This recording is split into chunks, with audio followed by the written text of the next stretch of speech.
ચાલો તો હવે આપણે છોલે પૂરી રેડી છે. અંબા અંબા જો એકદમ મસ્ત મસ્ત છોલે એન્ડ પૂરી. ચાલો જમવા, તો આવી જાઓ જમવા. આજે બને છે છોલે.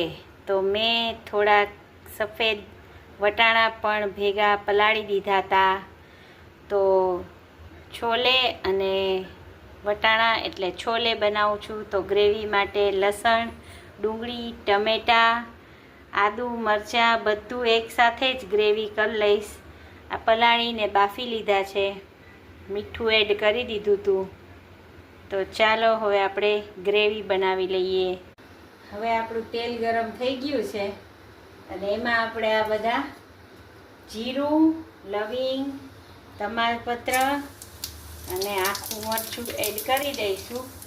અને પછી આપણે આ ગ્રેવી છે ને એ બધી આપણે મિક્સ જ કરી લીધી છે, એટલે આ ફૂટી ગયા છે એટલે આપણે ગ્રેવી એડ કરી દઈશું.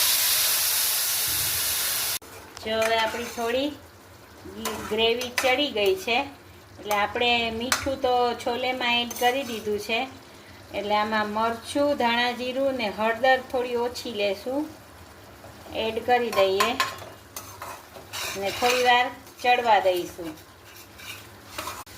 જો આ તેલ છૂટું પડી ગયું છે એટલે આપણી ગ્રેવી ચડી ગઈ છે.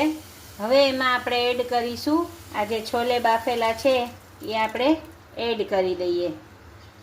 હવે આપણા છોલે એકદમ જો થઈ ગયા છે, 3-4 મિનિટ થઈ ગઈ.